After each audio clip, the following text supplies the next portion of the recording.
Millones de argentinos utilizan diariamente los servicios públicos sin saber que les pertenecen.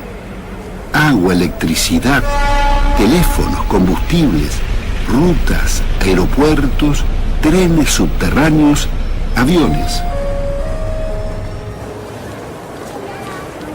A comienzos de los años 90, las empresas del Estado se privatizaron con la promesa de modernizar sus servicios y brindar mejor atención.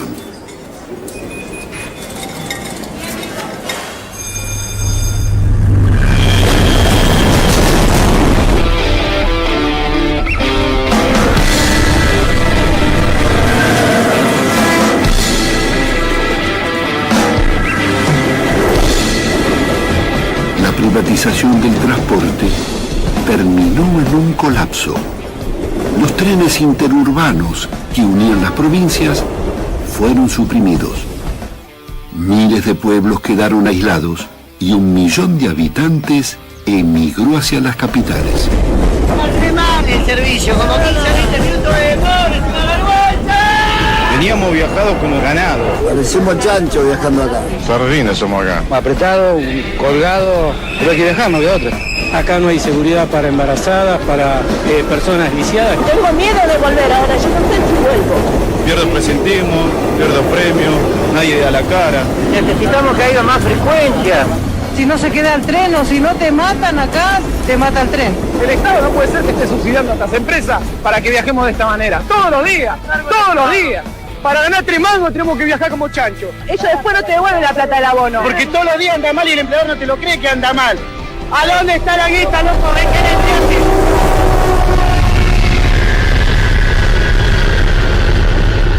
Con la privatización de las aerolíneas, se eliminaron rutas aéreas a ciudades y provincias. Los vuelos no respetan horarios y se los cancelan a último momento. No hay ningún representante de la aerolínea que se acerque a nosotros a decirnos qué está pasando. No tenemos agua, no tenemos comida. No tengo dinero para dormir aquí hoy tampoco. Eu tô aqui há 3 dias tentando sair daqui, não consigo dessa porcaria. Agora que van a hacer? Não sei o que eu vou fazer. Miles de pasajeros y turistas quedan abandonados en los aeropuertos.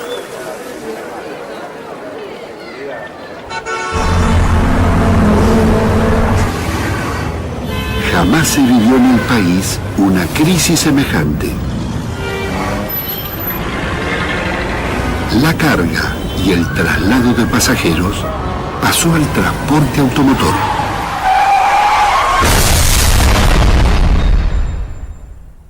Las calles y carreteras quedaron saturadas. Los accidentes fueron en aumento. Solo en el 2007, la guerra del automotor provocó decenas de miles de heridos y más de 8.000 muertos.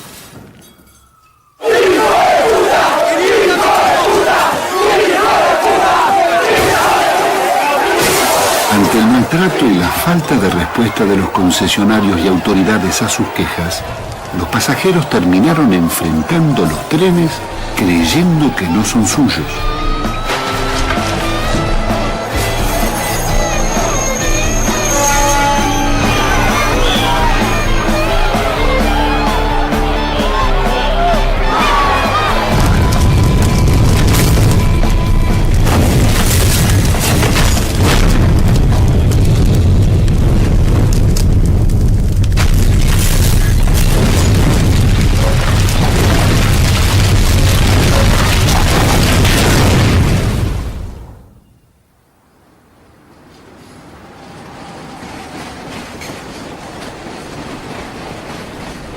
Decime, Ramón, tiene razón el pasajero en reaccionar así. Es toda una discusión con el pasajero de hacerle entender que esto es nuestro, esto es del Estado, del pueblo, somos dueños. No es de los concesionarios. Los concesionarios se la llevan, nada más. Tiene todo el derecho del mundo el pasajero a estar caliente, a estar con bronca, por lo que es el servicio, el manoseo, el maltrato, los atrasos de la línea, la inseguridad que se vive. Hoy las estaciones se convirtieron en garitas para vender boletos, ni en Retiro hay bancos para sentarse, nada. Esto en tiempos de ferrocarriles era impensable, por eso yo hablo del maltrato permanente y la mala educación hacia el pasajero. Nosotros lo comprendemos porque, bueno, primero que años transportándolo desde la mañana, de las 5 de la mañana, volviendo a su casa a la tarde, donde quiere llegar rápido, donde quiere viajar confortable, y bueno, todo eso no existe, hoy no existe. No supimos valorar aquello que tuvimos, es algo más profundo que esto que se ha transformado ahora en un mero servicio de transporte como ganado para el pasajero. Esto es un colectivo básicamente, incluso las normas de seguridad se violan permanentemente.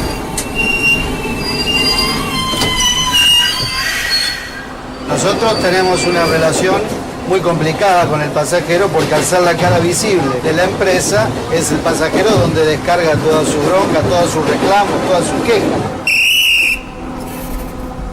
Entonces tenemos una relación compleja, en algunos momentos de gran agresividad. En otros momentos tenemos una relación, y aparte porque nosotros lo hemos buscado, una relación de diálogo, tratar de explicar cuál es nuestra ubicación en la empresa, saber que nosotros también padecemos el mal servicio.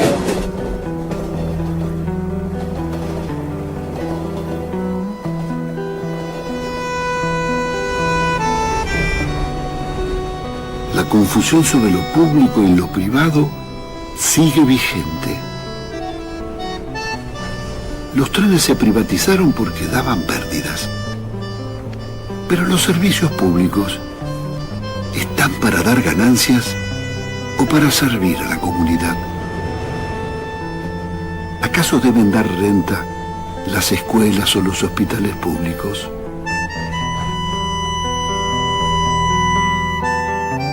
¿Qué tal, Pino? Vení, pasa. Sí, cómo no. La característica del sistema de transporte actual en la Argentina es de un completo desorden, ¿no? Nosotros le llamamos anarquía del transporte. Y solamente beneficia, en general, a los que venden elementos de transporte, los que construyen rutas y demás. A nosotros nos robaron todo. Teníamos aerolíneas, teníamos la flota fluvial, teníamos la flota mercante de ultramar, teníamos los ferrocarriles como sistema. Bueno, todo eso fue destruido. La sociedad argentina en conjunto gasta el 27% de su riqueza, o sea, el Producto Bruto Interno, para sostener un sistema de transporte altamente ineficiente. El 27%. Lo normal sería entre el 7 y el 9%. Y la sociedad tiene que entender de que esto nos lleva realmente a un desastre. Juguetón, ¿qué haces? ¿Y qué tenés acá, Elido? Pollo, cerdo, ¿qué tenés? No, tenía unos cerditos y una vaca con un ternero, bueno, ya no están más. Y ahora unas pocas gallinas ahí en el gallinero. ¿Pero te las comiste todos? Me las comieron. Yo vine a La Plata a estudiar en 1958. ¿Ingeniería ferroviaria? No, era ingeniería mecánica. La ferroviaria era una especialidad después. ¿De dónde eras? ¿De Junín? De Junín, yo soy de Junín. Como Eva Perón. Y bueno, me quedé acá, me enganché acá. Empecé a trabajar acá en La Plata, en ferrocarril, en los talleres ferroviarios de La Plata. Mirá la estupidez que cometí. Como tenía un tren que me llevaba en 35 minutos de Villa Elisa a Constitución, dije, si ahora es así, cuando pasen 10, 15 años, este país se va a ir para arriba, entonces voy a llegar más rápido. Me equivoqué. Me equivoqué. Como tantas otras veces. La Argentina se debe a algunos debates de fondo, ¿no? Es el conocimiento del patrimonio público, lo que los argentinos poseemos y qué podíamos hacer con esas cosas que son de nuestra propiedad. Yo fui profesor varios años. Hago una crítica enorme a la universidad, porque la universidad fue cooptada por la mentalidad esta de los negocios y de preparar semiprofesionales, porque a veces no se llega a eso, tecnicaturas como se llama ahora, para seguir el modelo de saqueo que hay en la economía. Entonces el hecho de que se dé o se corra un glaciar, como en Veladero, Pascualama, se corran glaciares, se envenenen las aguas y demás, y que el gobernador de esa provincia haya sido uno de los autores de la ley de minería, esta piratería que hay en la Argentina, silencia a los grandes medios, silencia a las universidades, silencia a los intelectuales, a todos, ¿no? Entonces no hay debate. La mayor derrota que tuvimos no es la económica, es la cultural. Es decir, no hay pensamiento crítico. El pasajero tiene que sentir de que eso que circula, esos trenes, esos coches, esas locomotoras, esos rieles, son de él, son nuestros. Y es la primer conciencia que se debe tomar. ¿Cuáles son los bienes públicos y los privados? ¿A quién le pertenecen? ¿Al gobierno? ¿A las empresas o a los ciudadanos? ¿Y quién mantiene y administra los servicios públicos? ¿Fueron más eficaces y menos corruptos en manos privadas o estatales? ¿Qué derechos tienen los usuarios sobre ellos?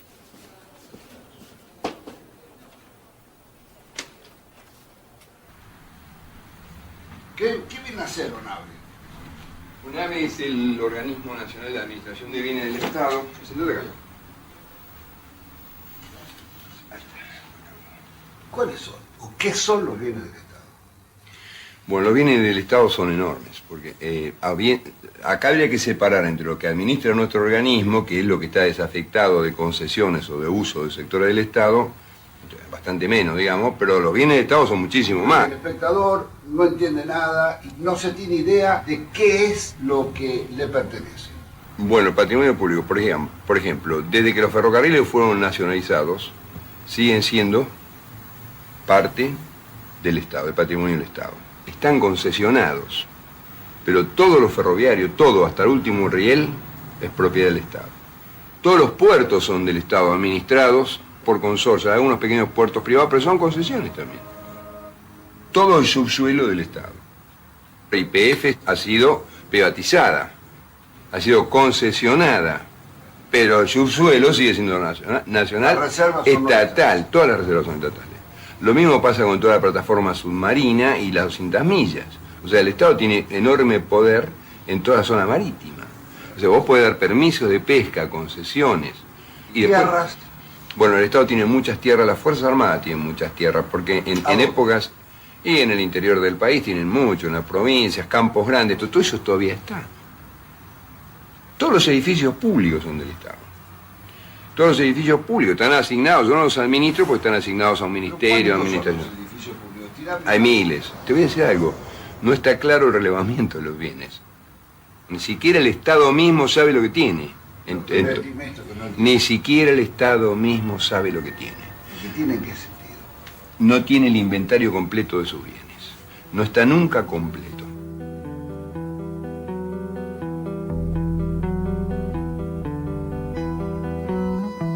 El maltratado patrimonio público se conformó con el trabajo y ahorro de generaciones de argentinos. La reducción del Estado y la desinformación fueron las condiciones del despojo. Nadie puede defender lo que no sabe que tiene. Nuestro sistema ferroviario llegó a tener 60.000 propiedades, 220.000 empleados, 37 talleres con miles de máquinas y repuestos, más de 3.000 locomotoras, 60.000 vagones, 1.600 estaciones, cientos de leguas de campos y 44.000 kilómetros de vías, una de las redes más extensas del continente.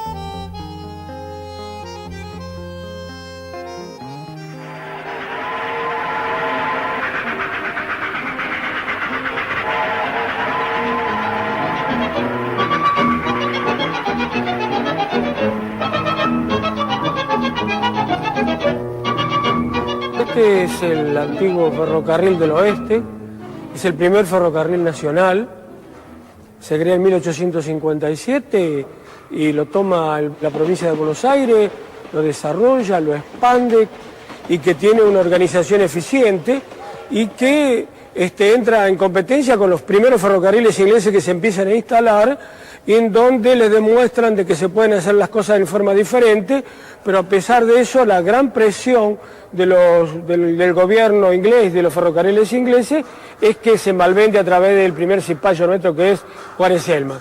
A partir de ahí, los ingleses son monopólicos en el ferrocarril. El capital europeo se unía a la oligarquía porteña para expandir la frontera contra el indio, expropiarle sus tierras e instalar el tren. Los ingleses tuvieron muchas ventajas, acá ventajas comparativas con respecto a los ferrocarriles provinciales, acá tuvieron muchas, tuvieron préstamo, tuvieron exención de impuestos, tuvieron una legua de tierra más acá al costado de la vía que tenían para las colonias que ellos querían colocar, aquí en la Argentina como la colonia de Armstrong, porque ellos hacían y presionaban por una legislación que tenía que ver con su política colonial. ¿Cuál era? Y la política colonial es que sacaban todos los productos y todo lo que la materia prima nuestro, y ellos nos traían su materia elaborada ya y con exención de impuestos. Eran ganancias fabulosas. Ellos vinieron, se instalaron llenos de prebendas, regalías, independientemente de la explotación de la mano de obra, que fue una explotación esclavista.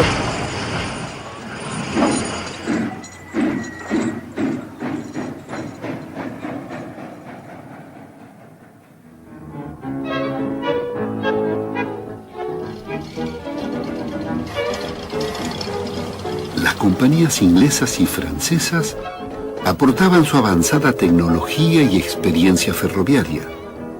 En 20 años, los trenes unían Buenos Aires con el centro, oeste y norte del país,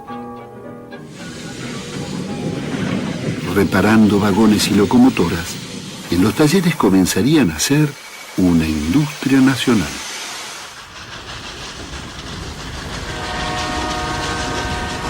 Paralelamente, renacen los trenes del Estado, llamados ferrocarriles de fomento. El ferrocarril de fomento es la gran revolución que se produce en materia ferroviaria, porque significa que es el Estado el que puede promover las regiones a través del ferrocarril con tarifas reducidas, que puede favorecer a los productores, que puede ligar a las regiones entre sí, y termina con el mito de que son los ingleses los únicos que promovieron los ferrocarriles en Argentina y que promovieron el progreso. Y eso lo demuestra Scalabrini Ortiz. Scalabrini Ortiz da en el clavo por años. Y por eso sigue hoy tan vigente. Por esta cuestión, dice, el ferrocarril de fomento es el ferrocarril que demuestra que con la inversión del Estado se logra tarifas reducidas, ligar a las regiones entre sí y se avanza en la economía regional, lo que hoy conocemos como el Belgrano Cargas. Esos ferrocarriles fueron los más largos y los más extensos. Atraviesa 17 provincias, tiene 10.000 kilómetros de vía, lugares a donde, por supuesto, el capital ni se pensaba que podía llegar porque no le daba ninguna ganancia. Allí estaba el ferrocarril de fomento. Es donde el ferrocarril que les llevó agua a los lugares donde no la había. Es decir, es el ferrocarril que ligó a la nación.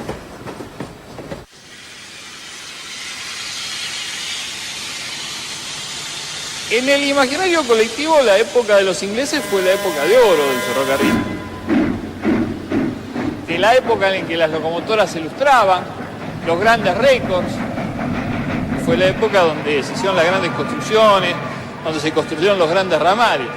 Lo que la mayoría de la gente no sabe es que esas construcciones se hicieron con garantías del Estado, se hicieron con subsidios, se hicieron con plata de los argentinos.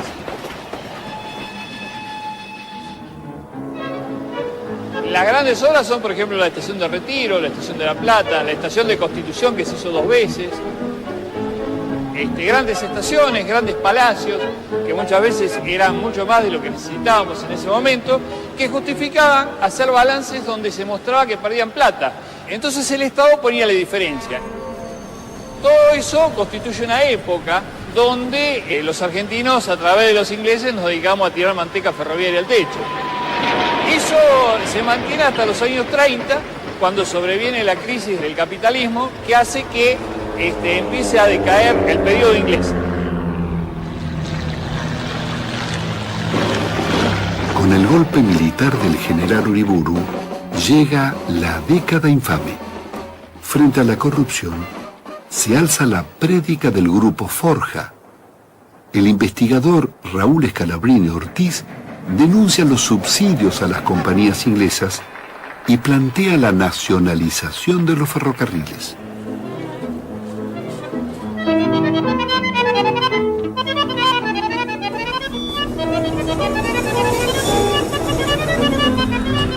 La llegada del gobierno de Juan Perón termina con la Argentina neocolonial. Se nacionalizan los servicios públicos, los depósitos bancarios y el comercio exterior. Nacen los ferrocarriles argentinos. Esa riqueza vuelve a la fuente que le dio origen. Los rieles son del pueblo. Al finalizar la Segunda Guerra, Gran Bretaña le debía a la Argentina 2.000 millones de pesos. La deuda es canjeada por todos los ferrocarriles. Los ferrocarriles se compraron con una habilidad extraordinaria de Miguel Miranda. Él hizo correr primero la voz de que nosotros compraríamos los ferrocarriles. Los ingleses, que habían terminado la guerra y andaban un poco pobres, se vinieron enseguida a venderlos. Cuando llegaron, Miranda le dijo, no, nosotros no hemos dicho nada, dice, eso es una cosa, bueno, pero si ustedes los vendieran y nosotros los compraríamos, ¿cuál sería el precio?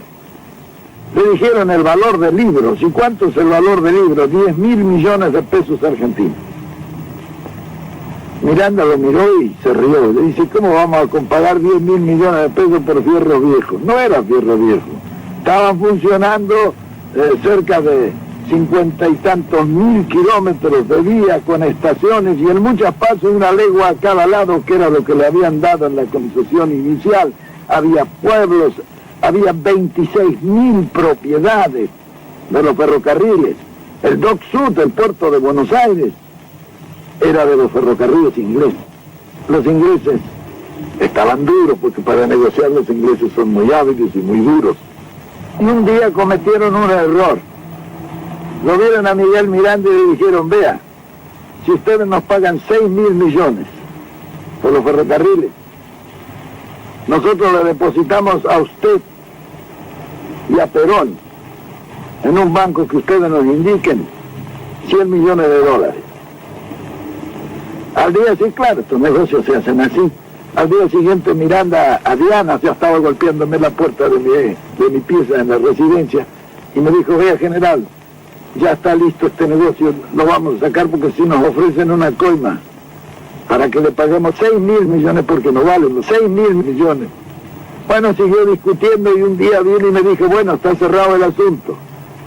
Los conseguimos los ferrocarriles por 2.029 millones de pesos. En el contrato de compra-venta, Miguel Miranda le puso que se compraban bienes directos e indirectos de los ferrocarriles.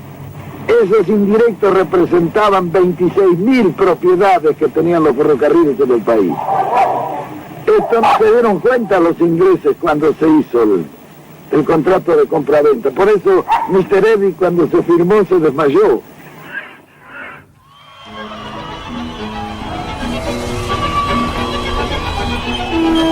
Comienza la edad de oro de los ferrocarriles. La red supera los 50.000 kilómetros. El tramo Buenos Aires-Rosario se cubría en 3 horas 30. Se termina una de las mayores obras de la ingeniería nacional, iniciada por el presidente Hipólito Yrigoyen, el tren de las nubes a 4.300 metros de altura.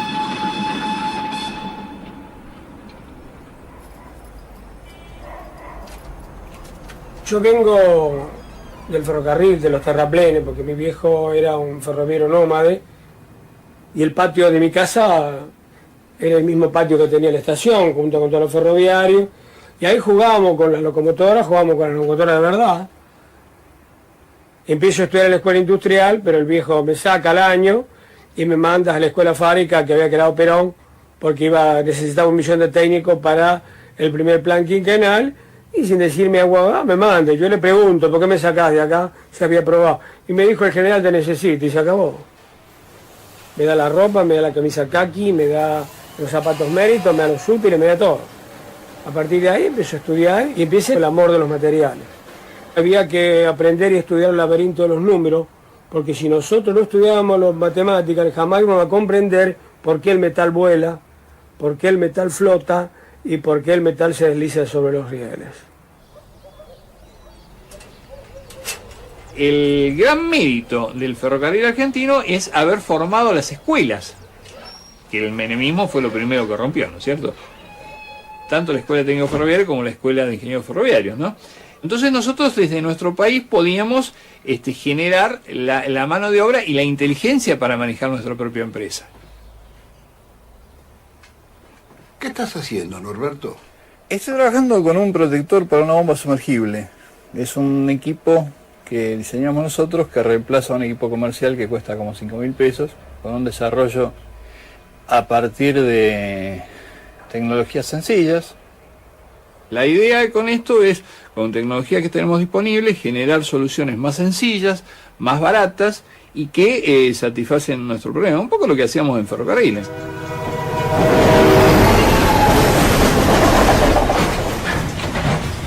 Fundamentalmente la política de sustitución de importaciones permitió generar la industria.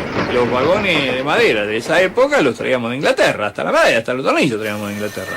Bueno, empezamos a fabricar tornillos, empezamos a fabricar las tablitas de madera, empezamos a reconstruir los vagones que teníamos de la época de los ingleses y después empezamos a fabricar vagones acá. Después de esos vagones construimos coches, después de los coches hicimos coches con aire acondicionado. Dentro de las cosas que veía el gran público tuvimos los 2 trenes hospitales, el tren Alma, que era el tren del Trocha Angosta, y el del Policlínico, que era de Trocha Ancha. Después tuvimos los coches cines. Mi papá, mi mamá no me dejan, me aconsejan y se dejan, pero yo me saldré madre mía y algún día triunfaré.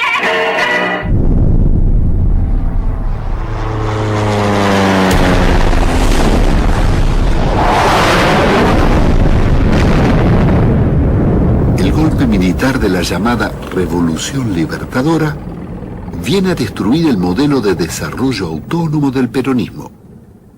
Pone en ejecución el plan económico de Raúl Prebisch y el país ingresa en el Fondo Monetario Internacional y la Junta Interamericana de Defensa.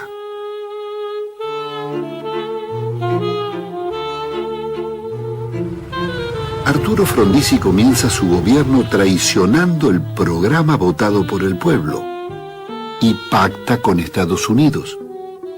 Son los años de la Alianza para el Progreso, las primeras concesiones petroleras y el desembarco en nuestro país de las multinacionales de camiones y automóviles.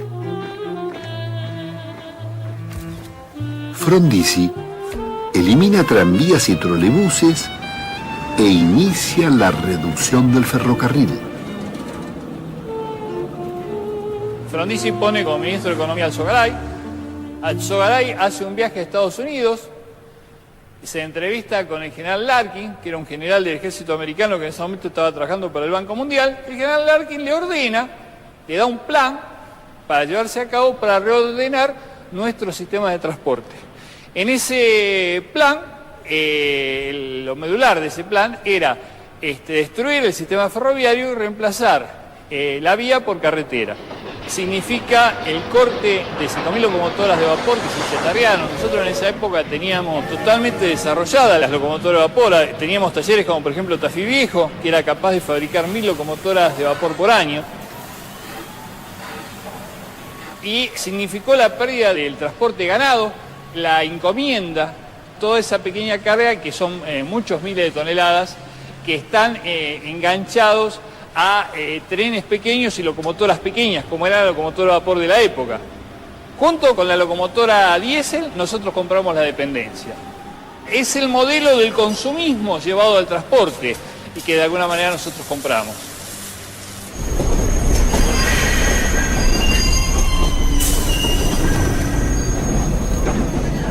La historia del movimiento obrero ferroviario, ¿qué te puedo decir? Está llena de luchas, de abnegaciones, de resistencia, tenemos mártires, siempre fuimos reprimidos. Aquel que diga que no resistimos, resistimos en todas las épocas, en todos los tiempos.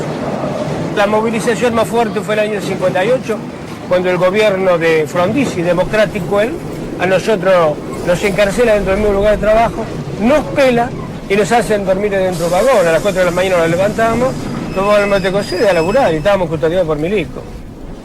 Y también quiero decir que fue la gran resistencia nuestra el año 1961, cuando resistimos 42 días de huelga, donde fueron días duros, días de presos, días de encarcelamiento, días donde las mujeres de Laguna Paiva quemaron un tren. Laguna Paiva es una comunidad de identidad ferroviaria, digámosle. Nosotros, tanto abuelos ferroviarios, padres ferroviarios, hijos ferroviarios, en una época fuimos la fiesta nacional del ferroviario. Esta comunidad, en su mejor época, entre todos los servicios, lo que era talleres, almacenes, vía y obra, tráfico, llegó a tener casi 4.000 obreros. Cuando empieza el plan Larkin y Frondizi viene con los despidos, hubo cientos de despidos acá en esta comunidad, ahí es donde la comunidad empieza a defender esto. La aplicación en Laguna Paiva del plan Larkin significaba que 150 compañeros quedaban en forma inmediata cesante. Significaba a la vez el levantamiento de 10.000 kilómetros de ramales. Todo eso nos llevó a iniciar la huelga del 61. Y entonces las mujeres salieron a la vía, colocaron durmientes y tumbaron el primer vagón y lo incendiaron, estaba la policía adentro. Por supuesto que no era para quemar a nadie adentro, sino que para intimidar a que la policía pueda huir, porque estaban reprimiendo, tirando desde adentro del vagón, tirando a la gente. La actitud de las mujeres fue heroica porque fueron las primeras en salir. Y fueron las primeras en ser reprimidas. Y eso sumó a los hombres a la pelea. Y lo obligó al gobierno a dar marcha atrás.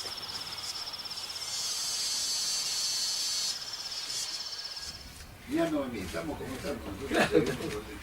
Ah, mira. ¡Ey! Pero qué lujo, querida. Reflejando la historia. Después, en la huelga del 61, nos aplican el plan Conite. El plan Conite es el plan de conmoción interna. Es un plan represivo, destinado a la clase trabajadora. Pasamos a la clandestinidad, nos allanan nuestras casas, nuestros hogares, muchos compañeros se matan, se suicidan, eso está todo oculto todavía. Y bueno, y hasta que mi viejo me dijo, rajá para Buenos Aires. ¿Y es dónde me manda mi viejo a Buenos Aires? No me manda a un lugar de muchachos solteros, me manda a la casa de don Miguel Muñoz, otro ferroviario, amigo de él, y con confianza, y contale todo. Es un pintor, cantor lírico, diseñador de locomotoras de vapor, un hombre ético.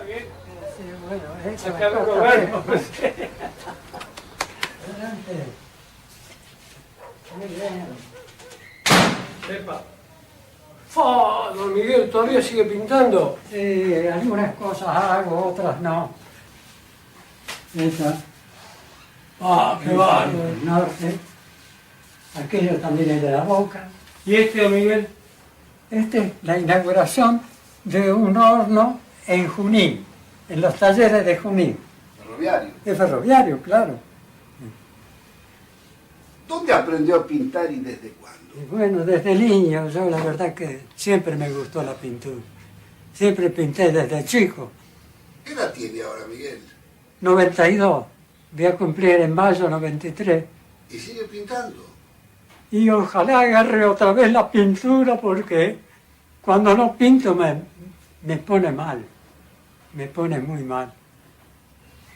Y este es el plano de la locomotora. Esta es la 3500.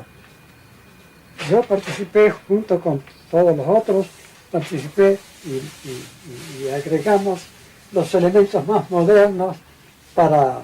¿Cuántas se hicieron? Se hicieron 5. Y esta, acá está la locomotora terminada, ¿eh? Esta es la locomotora terminada con todo el equipo, desde el ingeniero Lapadula, también está don Miguel en la foto, todos los trabajadores, los obreros. ¿Y hasta cuándo corrieron? Y esta corrieron, yo me acuerdo que las vi hasta en el año 57-58, corriendo con una gran performance de tonelada remolcada. Vino la Revolución Libertadora y la cortó con un soplete.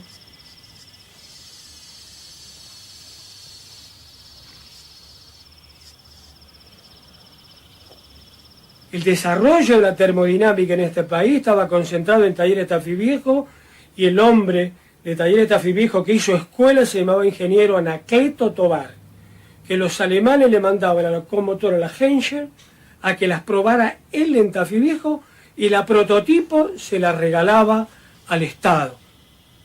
Todavía en Tafí Viejo queda arruinada una locomotora Henschel. Lo mismo ocurrió con la locomotora del ingeniero Porta, la primera locomotora en el mundo de diseño aerodinámico, porque parece un cohete, copiada por distintos países del mundo. Uno de ellos es China Popular, que en honor al ingeniero Porta, una locomotora lleva su nombre. ¿En China? En China.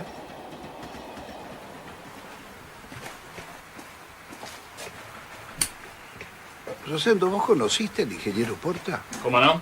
Trabajé 10 años con el ingeniero Porta. Uno de mis grandes maestros. Un hombre de una calidad humana excepcional. Un hombre que la dictadura le arrebató una hija. Porta toma la tecnología de la locomotora a vapor a fin de la Segunda Guerra Mundial y la desarrolla hasta lo máximo que llegó la tracción vapor. Construyó 2 locomotoras capaces de ir a 150 kilómetros por hora en la trocha angosta, una de las cuales, la que se llamaba Presidente Perón, la cortaron y la otra está arrumbada, hoy está tirada en algunos talleres del Belgrano.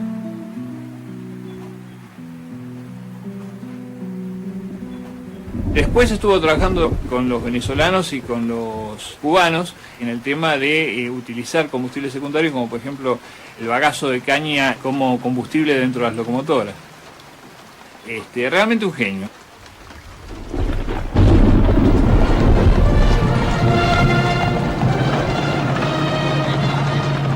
El acoso y reducción del ferrocarril, bajo presión de las corporaciones del automotor, se profundiza con las dictaduras militares desde el general Onganía a Videla.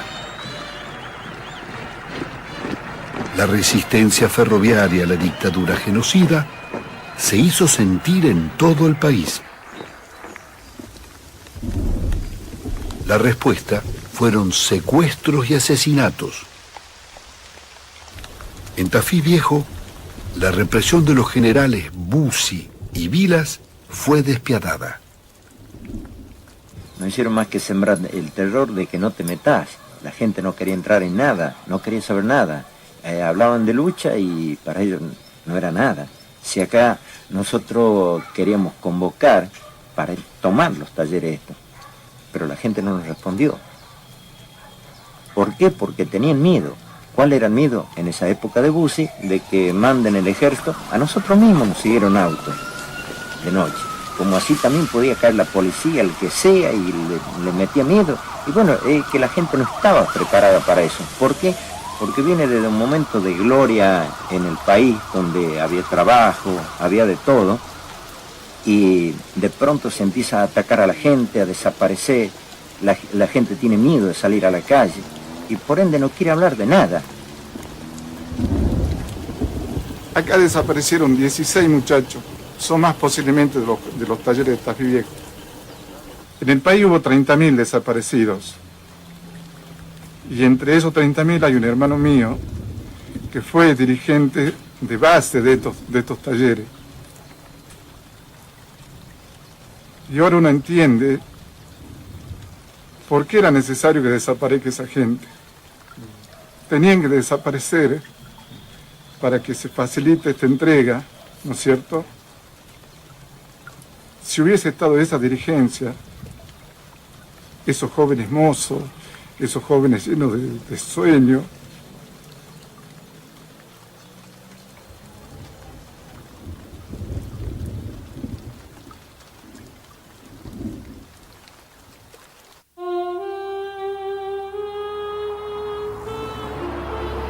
durante el gobierno de Raúl Alfonsín, el Plan Económico Austral impulsa políticas neoliberales orientadas a la privatización de los ferrocarriles.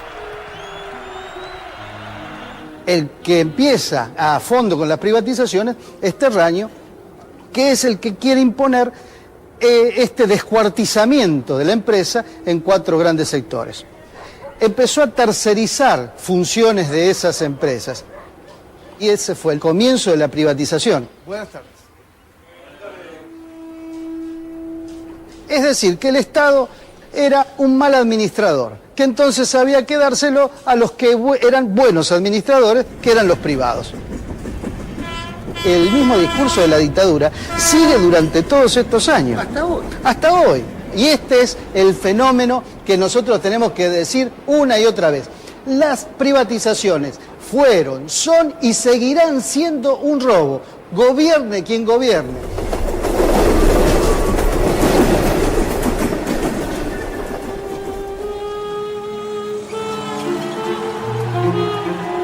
El tiro de gracia a los ferrocarriles lo da el gobierno justicialista de Carlos Menem.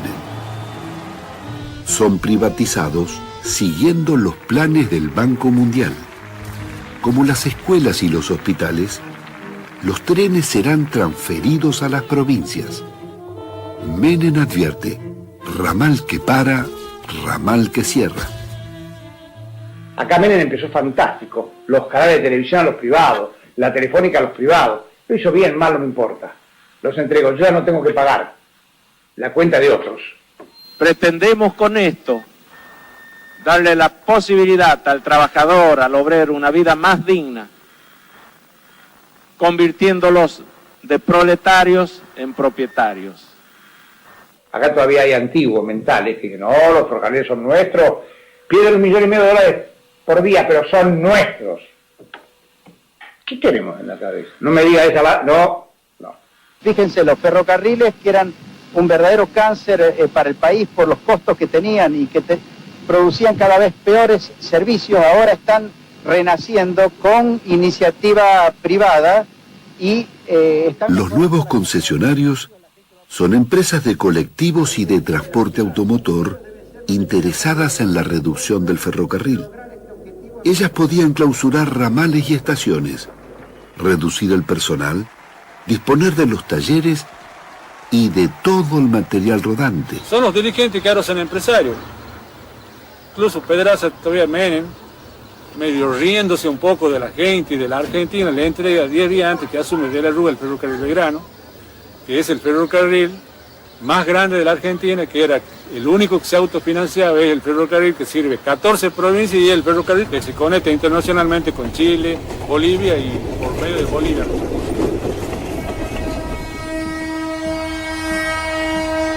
El ferrocarril Belgrano Cargas se entregó al sindicato Unión Ferroviaria, dirigido por José Pedraza. Es un día histórico. Habíamos perdido el rumbo y cuando por ahí un convoy ferroviario pierde el rumbo, descarrila. Y los argentinos habíamos descarrilado durante las últimas épocas.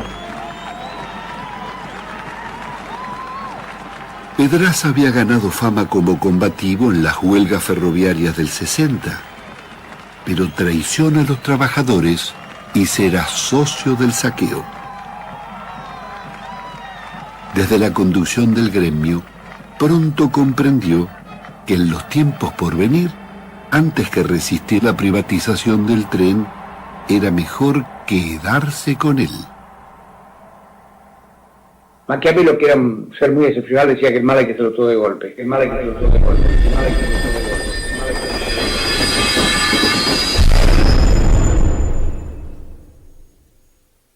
Y el mal se hizo todo de golpe. Los ferrocarriles se redujeron en un 80%. Era un ataque a la unidad de la nación.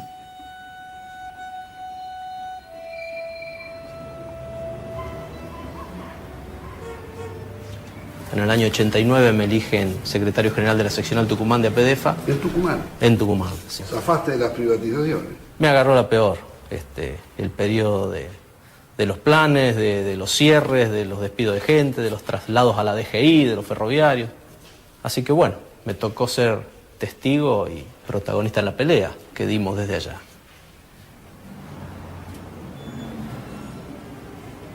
Buenos días. Cuando llegaron las privatizaciones, te ofrecieron la presidencia de Ferrocarriles. No, lo que ofrecieron fue una de las vicepresidencias de Ferrocarril Argentino, pero entendiendo lo que venía y el descuartizamiento de la empresa y acordándome de la ética de Scalabrini, de alguna manera dije que no. Era buen billete. Era mucho billete y yo a muchos compañeros les decía en ese momento, yo me hubiera llenado de plata, ellos no. Así que no acepté. Algunos dicen que nosotros no resistimos las privatizaciones, un mentís total.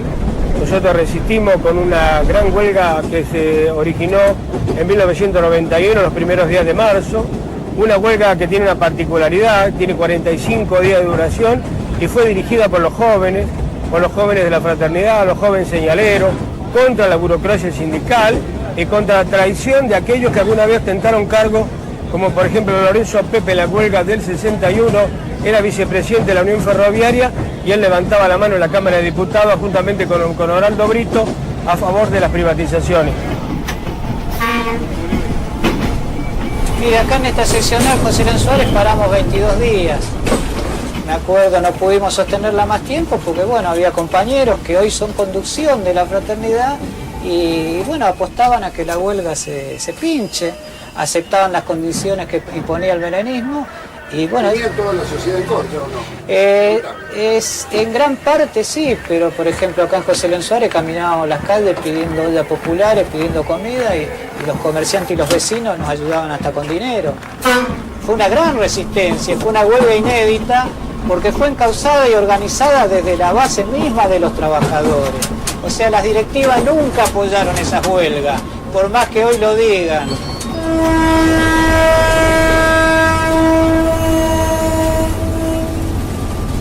Acá siempre se resistió, todos los compañeros. La última huelga grande fue la de los 45 días y entre esas estaban también los trenes de la Resistencia, que acompañábamos trenes de pasajeros, explicándole a toda la gente qué es lo que iba a pasar y que después sucedió. Y la última fue cuando nos sacan los trenes de pasajeros de larga distancia. Eso fue en el noviembre del 92. Ahí fue cuando un grupo de compañeros de la Unión Ferroviaria y de la Fraternidad hicimos correr un tren que era el Cuyano, o sea, que ya lo habían sacado por decreto. Y llevamos aproximadamente unas 200, 300 personas hasta Mendoza, sí, en esas condiciones. Demostramos que el tren podía correr. La anécdota es que se puede, cuando uno se resiste y se une con la gente, se puede llegar a pulsearle a estos tipos. Sí, se puede.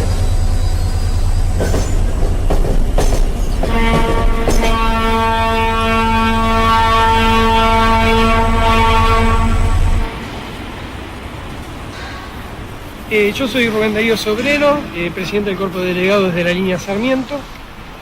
Nosotros acá le hemos ganado todas las elecciones a Pedraza.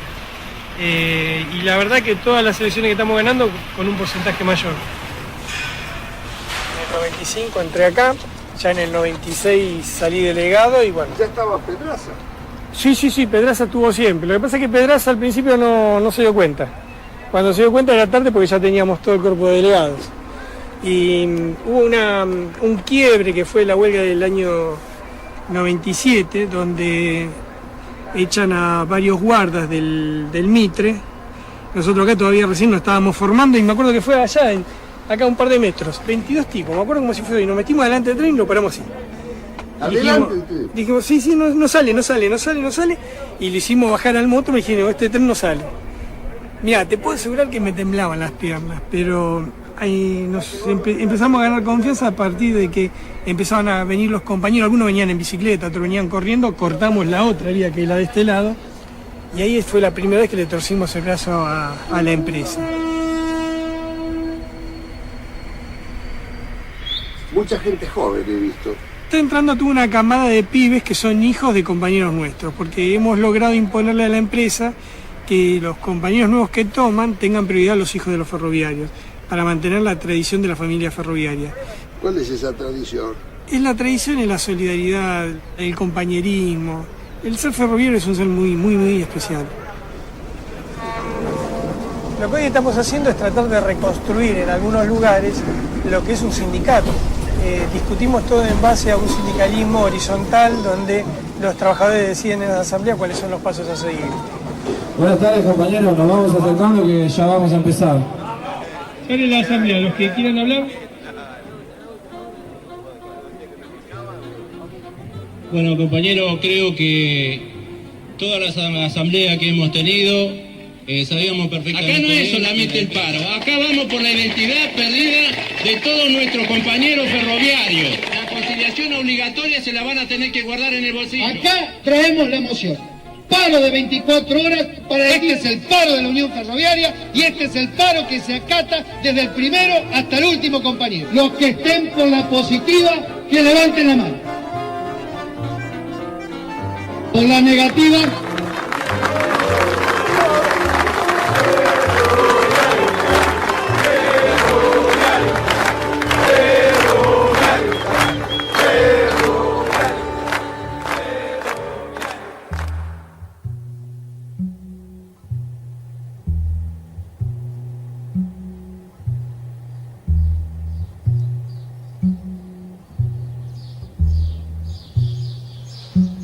Y la tristeza vino cuando cerraron los ramales. Todos vivimos del ferrocarril y todos quedamos a la deriva, casi en la nada.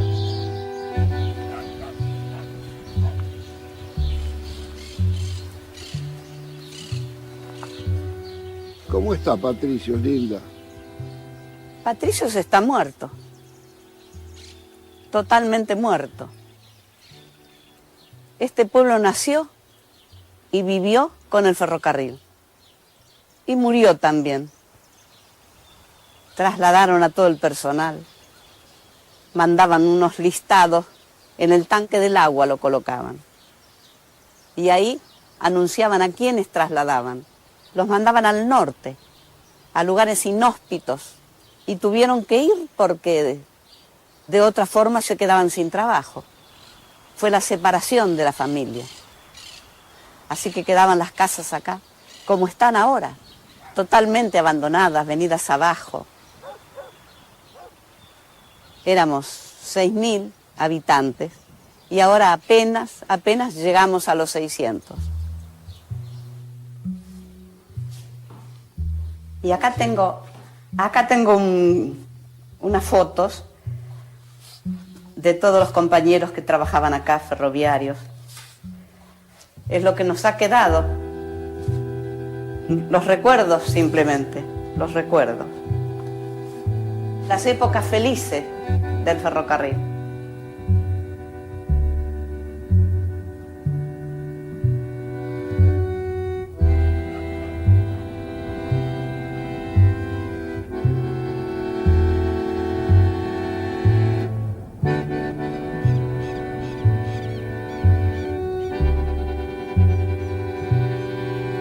Los talleres de Tafí Viejo llegaron a trabajar en la década del 40, del 50, más de 5.000 agentes.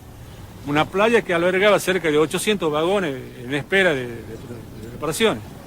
En todos los países serios, el ferrocarril es el principal modo de transporte terrestre. Y a nosotros acá nos han hecho creer que sacando los trenes íbamos a solucionar el problema del país. Esa es la gran mentira. Me duele la indiferencia de la gente, pero más que todo de los esclarecidos, y muchos sabiendo de esto, no dicen nada.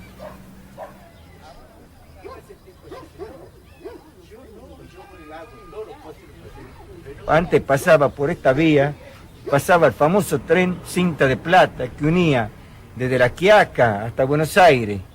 ¿Y qué pasaba? Todos esos pueblos que ahora están, todas esas vías, todas esas estaciones así, han desaparecido, porque toda la familia que vendía empanada, que vendía acá, sin ir más lejos, acá en la estación principal que tenemos en Tafí Viejo, había gente que vendía fruta, gente que vendía revistas.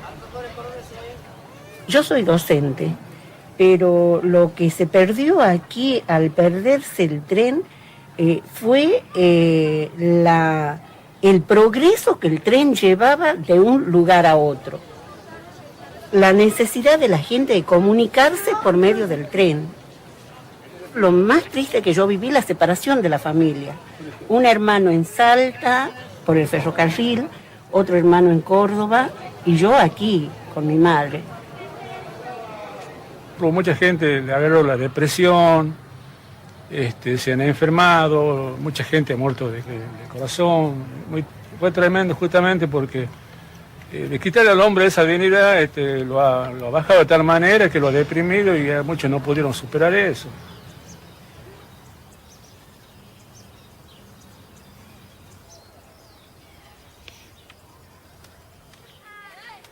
Nos queda la ilusión de la escuela técnica, de chicos de 14 años ya a la par de un oficial, trabajar con el herrero, el sopletero, el calderero, el fundidor, el carpintero, el hojalatero. Eso se ha perdido. ¿Por qué se ha perdido? Porque... ¿Te emociona todo eso, Pinicho? Claro que sí. ¿Por qué? Y justamente porque ahora no se lo ve. Y bueno, ya lo único que nos queda, los recuerdos.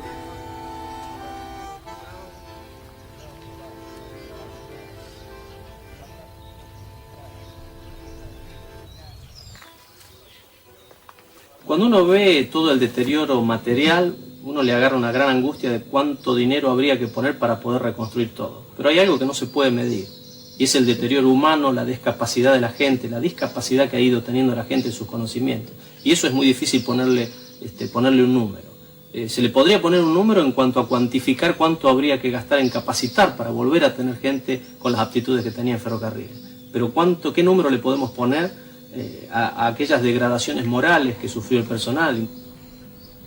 Esto era imposible realizar sin la complicidad de Menem con Pedraza. Necesitaban el apoyo del principal gremio ferroviario, que confundía a sus afiliados, que les decía de que esto era algo que era imparable, que los fomentaba la creación de cooperativas con la promesa de que iban a seguir trabajando, que cobren sus indemnizaciones y se vayan. La realidad es que estas cooperativas tenían un periodo de vida y se fueron muriendo.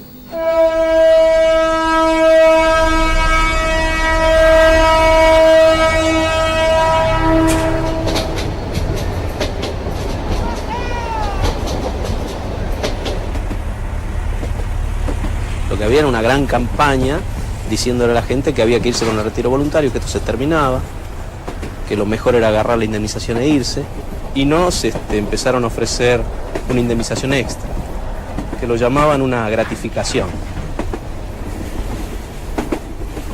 No es fácil llegar todos los días a trabajar y saber que te están diciendo todos los días, mañana te llega el despido, pasado mañana, o esa famosa historia que nos decían, se acabó la plata, ahora les van a pagar con bonos, que los van a ir a cobrar dentro de 10 años. Creo que fue el periodo más difícil, ¿no? Ver cuando los compañeros se iban.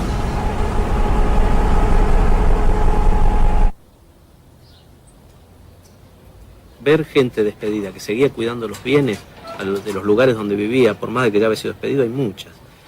Me cuentan una historia en el ramal a Bariloche, de llegar a la estación y encontrar una estación en muy buen estado, bien cuidada, y aparecer el jefe de estación vestido con la gorra, bien prolijo, los pisos de madera como se usan en esos lugares, lustrosos, y bueno, y preguntarle, ay, ¿cómo usted quedó acá? No, yo fui despedido hace 2 años, pero yo sigo cuidando, la limpio, la protejo, toco la campana de vez en cuando, o sea, sentirse compenetrado con el lugar y seguirle cuidando a pesar de haber estado despedido. Y la instrucción de la empresa, ir y pedirle a los que habían sido despedidos que devuelvan sus herramientas. Esta experiencia me tocó vivirla en la estación de la banda. Llegamos ahí, cuando llegamos el personal en fila, con sus llaves, abriendo los cofres, vaciando los cofres, sacando su mate, su cosa, sacando un papelito donde estaba el inventario de lo que le habían dado y devolviendo todo. Parecía un ejército derrotado, rindiéndose y entregando las cosas.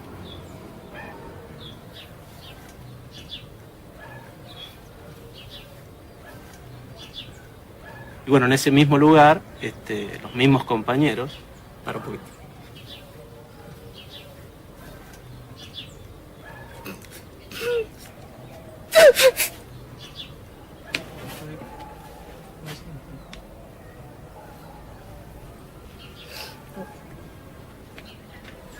Perdón, la verdad.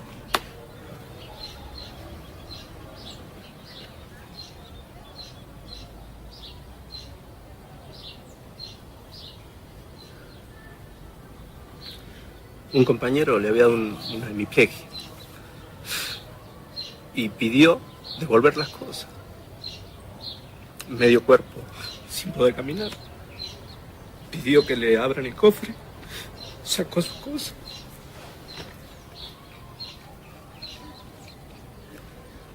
Yo le decía, no devuelva un carajo, si te echaron a la mierda. Y él quería devolver. Tester, pins.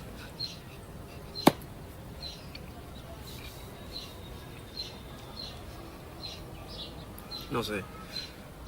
El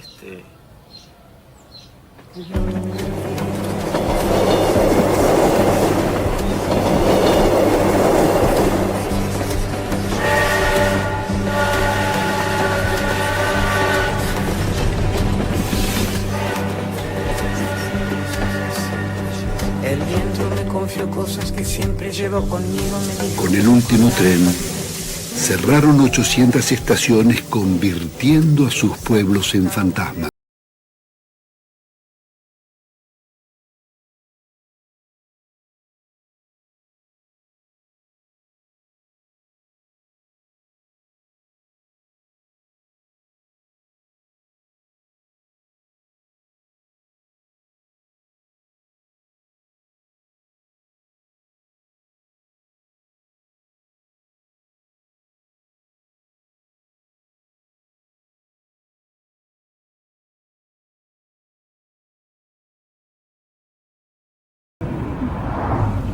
Una de las dificultades que encontré para denunciar el despojo ferroviario es que cuesta creerlo. A mí me sucedió cuando me contaban del robo de los talleres.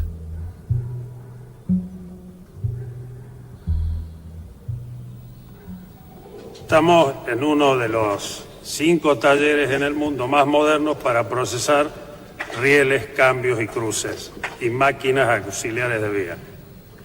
Los argentinos acá invertimos 250 millones de dólares.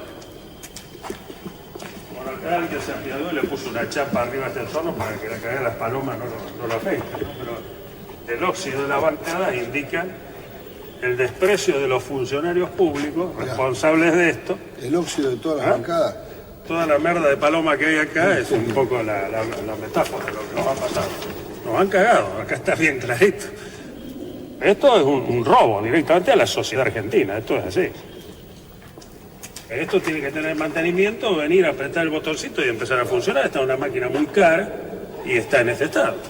Como esto fue un proceso de saqueo con una fuerza de invasión no disfrazada a lo militar como en la invasión clásica, sino de otra manera, bueno, este es el resultado del abandono. Los trabajadores en determinados días no pudieron entrar más y dejaron muchas de las cosas que estaban haciendo en el estado original.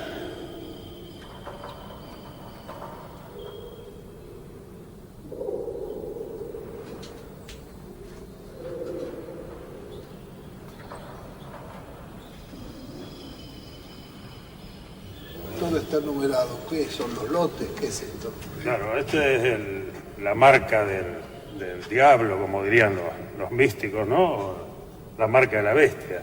Con este número, sucesivamente se fue liquidando el patrimonio de Ferrocarriles Argentinos. Este número indica el número de lote con que sale a remate. Y el último número de ese código identificaba el estado del material. Vos comprenderás de que si yo el último número me indica que el material es nuevo, por ejemplo con el número 0, y yo le ponía un 9 en vez de un 0, lo transformaba en chatarra automáticamente. Por ejemplo, se vendieron alrededor de 1 millón de durmientes a valores que van entre 80 centavos y $1.20, cuando el valor del durmiente estaba en el orden de los 16, 17 dólares cada uno. Estas máquinas en promedio le costaron a nosotros, a la sociedad, al Estado, $1,5 millones cada uno, y acá hay varias. Pero que las máquinas se cortaban y se vendían. Bueno, algunas se cortaban, otras hacían como que se cortaban una parte sin importancia y se llamaban la máquina completa. O sea, ahí estaba el negocio. Se han vendido, qué sé yo, máquinas tornos, buenos tornos a 100 pesos. Vagones a 200 pesos, a 800 vagones. Y coches de pasajeros completos a 1.000 pesos. En el ferrocarril Belgrano hicieron desaparecer en el aire 4.000 vagones. ¿Cómo desaparecieron? Claro, es decir, no hay registro de qué pasó con los 4.000 vagones esos. Pero 20 metros por vagón son 80 kilómetros de vagones. Decime, Elio, ¿quién tasó el patrimonio de Ferrocarriles? Claro, hay un organismo oficial, como era la Sindicatura de Empresas Públicas. Dado que el último balance de Ferrocarriles Argentinos fue en 1988, la tasación corresponde a ese año. Entonces, la suma de todos esos activos superaba los 35.000 millones de dólares. Ajá. De esa época, por supuesto. ¿Y décadas después de la privatización? Bueno, entonces el señor Machinea, en el gobierno de la Rúa, antes de renunciar, por supuesto, apuró los papeles, ni siquiera esperó que estuvieran listos los balances finales y liquida Ferrocarriles Argentinos por un valor de 300 millones de dólares. ¿Cuánto recibimos por privatizar todos los ferrocarriles? Es dura la respuesta porque es nada y muy difícil entender que por un patrimonio de más de 30.000 millones de dólares se reciba nada.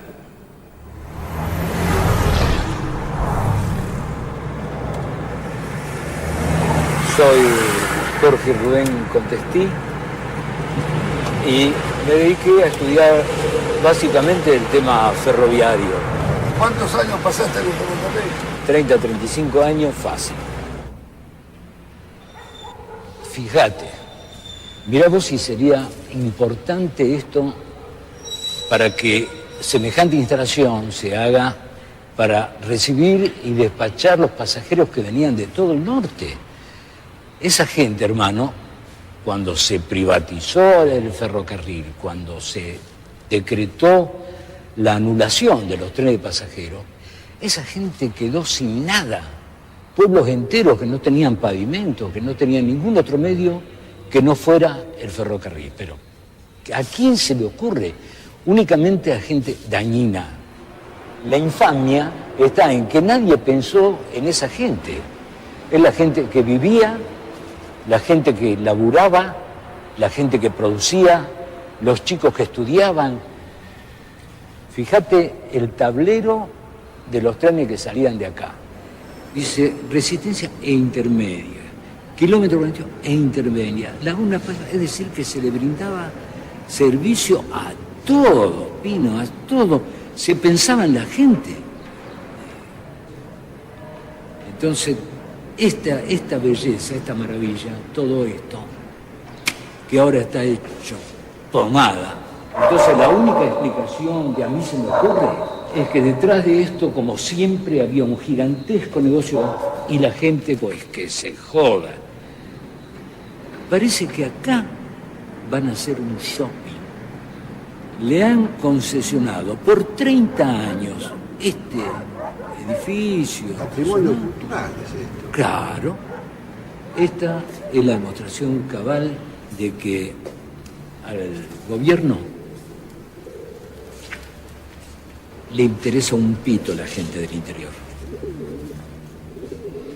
Si verdaderamente hubiese algo de interés, pero no solo el gobierno, los dirigentes políticos, los dirigentes gremiales, ¿dónde están? ¿Quién asume la representación de la gente para que se vuelva al ferrocarril? ¿Quién lo va a hacer? No puede ser. Fíjate vos, esto que está acá, ¿sabe qué es? Es la imagen de la miseria de los tipos que hicieron las privatizaciones.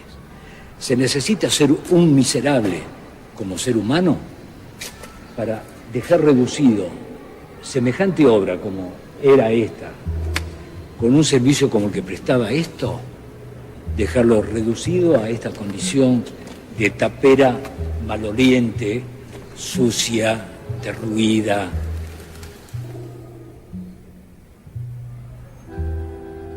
Decidido no recuperar las estaciones ni reconstruir los trenes interurbanos, el gobierno Kirchner comenzó a vender los predios e instalaciones. El negocio inmobiliario acecha las 26 hectáreas del taller de Junín, así como los de Mendoza, Córdoba, Rosario, Tafí y tantos otros. El tema acá, Pino, es en todo lugar que hay terrenos de este estado, quieren hacer siempre un negocio inmobiliario. Entonces, ¿qué corresponde para una sociedad? ¿Que haya un negocio inmobiliario o corresponde por prioridad poner una cuestión de trabajo? Aquí tendríamos 3.000 chicos trabajando y no los tendríamos en este momento en la calle. Acá Hoy tendrían un trabajo digno, para poder mantener una familia y no andar ambulando en la calle sin trabajo. Yo soy de escuela industrial. Me acuerdo que había un plan que se llamaba el Plan Dual. Nosotros en tercer año nos daban la posibilidad de hacer toda la pasantía, incluso pagas, ¿no? El Estado nos pagaba para venir a trabajar acá y aprender lo que es ser un técnico ferroviario. Y uno tenía por venir. Este es un coche de primera con aire, se llama un coche salón, que se está restaurando para un particular. ¿Para un particular? Propietario de una estancia en San Luis que ha armado su ferrocarril propio. ¿Pero estos coches eran del Estado? ¿Cómo era? Sí, pero se venden. Es decir, que todavía el material ferroviario cualquier particular se lo puede comprar. Seguro. Si no venden a la tía porque... Acá estamos ante un coche que es Pullman con aire acondicionado y tiene ventajas que incluso en los ómnibus nosotros diríamos coche-cama. Fíjense en el espacio que hay entre asiento y la comodidad que tiene. ¿Y cuántos son los vagones así de pasajeros que están arrumbados? Calculamos unos 200 vagones que pueden ser rescatados, ¿no?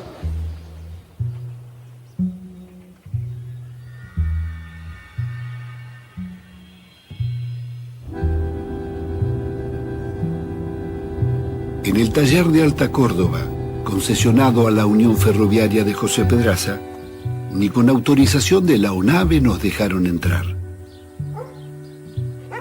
Descubrimos decenas de locomotoras diésel arrumbadas.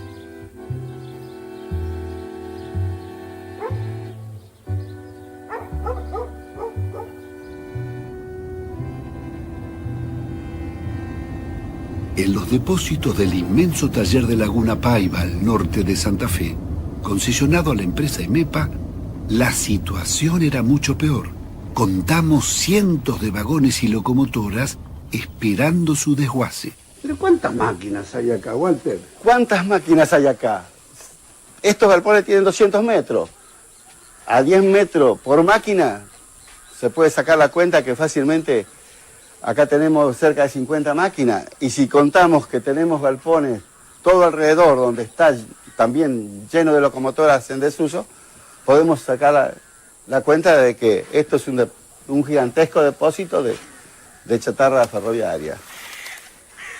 Todo este material está acá, como decía el compañero, para ser chatarreado, para ser enviado a las acerías, donde por lo general nosotros consideramos que es un robo, porque se lleva como material de chatarra y muchas veces material estratégico.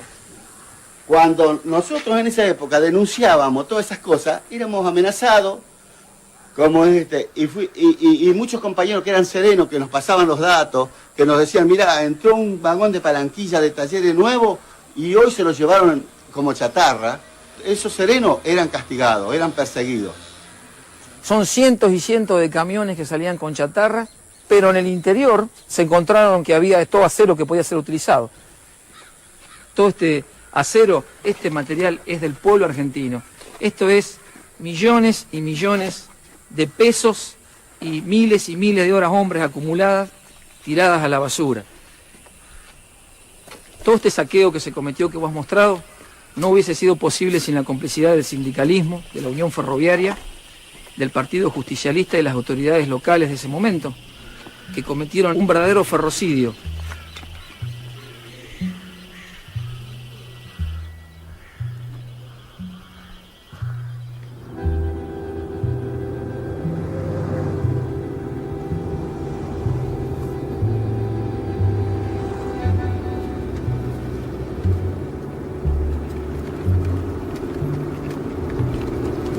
Muchachos, ¿conocen los naranjos? El taller de los naranjos. ¡Detrás del puente! En este momento nos encontramos en un lugar próximo al taller de los naranjos, de donde ya no queda absolutamente nada. ¿Qué se fabricaba aquí? Y aquí se fabricaban rieles largos soldados. Aguanta la cumbia de para las vías de todos los ferrocarriles de todo el país. Mi nombre es Efrén Gastaminza Hace 23 años que trabajo en el ferrocarril Belgrano, en este momento en el residual. ¿Dónde estamos aquí?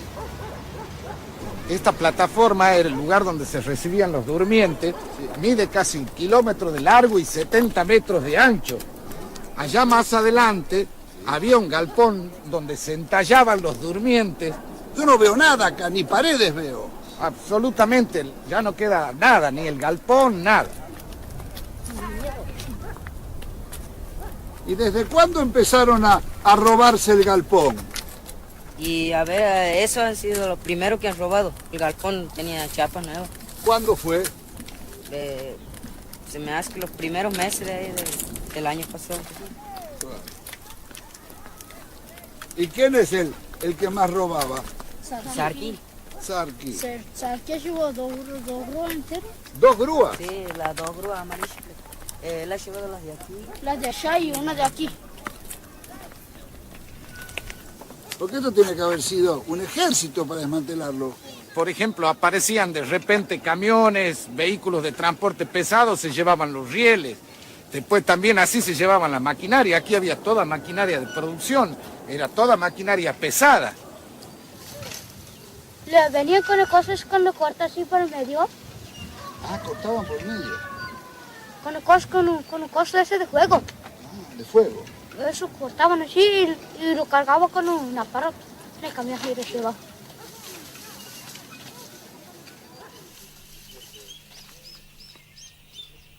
Y yo he visto ahora, porque nosotros hemos salido a la calle y levantamos un par de camiones, a dónde iban, a Altos Hornos que están en Jujuy, a vender material que no los estaban robando ahora, sino que estaba robado, puesto en otro lugar y lo estaban trasladando. Ahí lo pescamos. Nosotros recuperamos miles de toneladas de robo en Córdoba. Caímos en una serie con una investigación del equipo nuestro y había en el cálculo inicial unas 20 y pico de mil toneladas, 20 y pico mil toneladas de hierro. 20.000 toneladas. 20 millones de kilos. ¿Y de dónde venía eso? De robos de los naranjos probablemente y varios lugares así, que estaban en esa serie cordobesa, habían sido trasladados. Se necesitan muchos camiones para llevar eso, ¿eh? Centenares y centenares de camiones han ido caminando eso. Venimos detectando un robo chico y terminamos ahí. Entonces, lo pusimos ahí en el juzgado 3 federal de Córdoba. Gente seria. Bueno, la dejaron, le dijimos, dennos el depósito a nosotros. No, porque hay que establecer qué es lo robado y qué es lo que no, a ver qué puede justificar. Hay 8.000 toneladas en este momento. Desaparecieron 15.000 toneladas. ¿Está claro?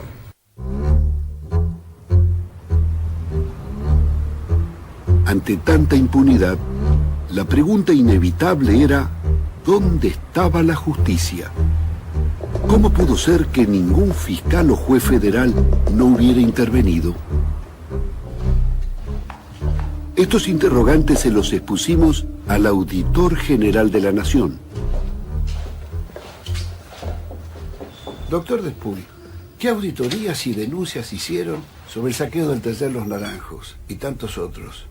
Nosotros enviamos todos nuestros expedientes a la justicia. Lo cierto es que probablemente el Belgrano Cargas sea uno de los ejemplos emblemáticos de lo que ha sido este tipo de despojos, pero no crea que solamente el Belgrano Cargas. Hemos enviado 27 expedientes de auditoría a una causa concreta que se encuentra en el juzgado federal número 6, creo. Yo querría poder presentarme al juez donde le mandé 27 informes de auditoría y decirle, ¿qué pasa con esos informes? ¿No quiere más elementos de prueba? Visitamos al Procurador General de la Nación, doctor Esteban Rigui, jefe de los fiscales del Estado. La auditoría dice que desde el 2002 ha hecho innumerables denuncias, que las ha informado al Parlamento, al Poder Ejecutivo y también a la justicia. Sí, no conozco la causa, ni sé tampoco... No, pero digo, este es uno de los ejemplos. No, está bien, es decir, tengamos en cuenta que la justicia penal, a partir de los años 90, fue diagramada y reestructurada en función de un cambio procesal por el gobierno de Menem. Cuando aquel que debe investigar está contaminado por el nombramiento, es más difícil que investigue a las personas a las cuales le debe estar allí donde está sentado. Claro. Quizás era por eso que el doctor Righi desconocía muchos de los delitos denunciados por la auditoría, como los cometidos por la Unión Ferroviaria y José Pedraza. Pero su estudio jurídico privado lo había defendido en una de las causas penales iniciadas contra él. Pero ¿cómo explica, doctor, que las causas contra Menem, que destrozó el patrimonio público, sigan encajonadas? Destrozar el patrimonio público puede ser una política perversa que no es delito. Y esto merece sanción social en términos de que nuestra ciudadanía no vote al responsable.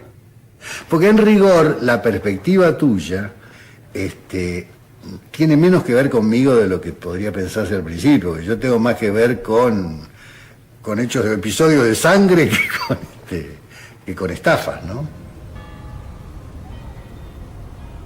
Entrevistamos al presidente de la Comisión Bicameral de Seguimiento de las Privatizaciones, que debía controlar las concesiones ferroviarias. Nosotros todavía no hemos tenido en los 4 últimos años la posibilidad de que ningún contrato de transporte de cargas de ferroviaria ni de pasajeros ingrese al tratamiento de la Comisión Bicameral ni del Congreso. Dígame, senador, ¿y a quién acude el ciudadano?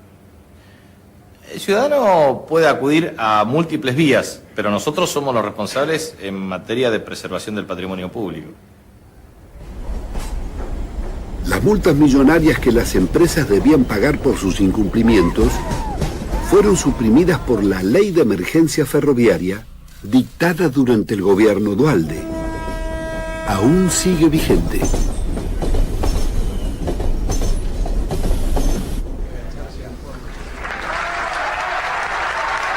El gobierno de Néstor Kirchner, en lugar de recuperar las empresas privatizadas y los ferrocarriles, les otorgó más beneficios impositivos. Estos ferrocarriles que fueron destruidos conscientemente para destruir la estructuración nacional, entre todos los argentinos los vamos a poner en marcha. La promesa de reactivar Tafí Viejo y los talleres del Estado jamás se concretó. Las multinacionales, petroleras, mineras, bancos y corporaciones nunca recibieron tantos subsidios del gobierno. El modelo kirchnerista es el de la patria subsidiada.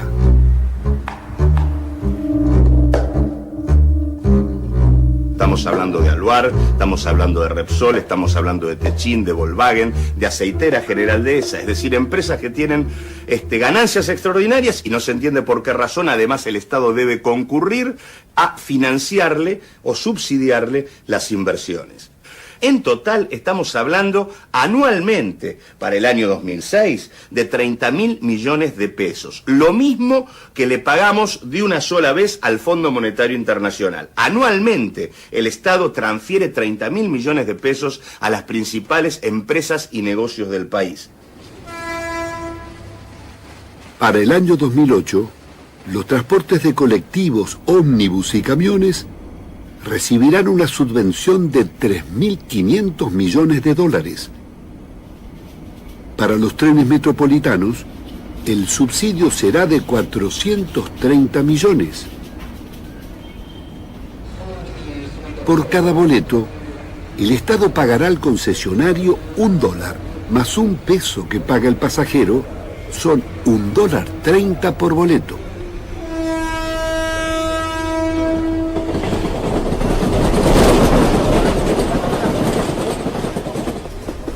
Hay un triángulo, evidentemente hay un triángulo que es sindicato, Secretaría de Transporte y empresas concesionarias.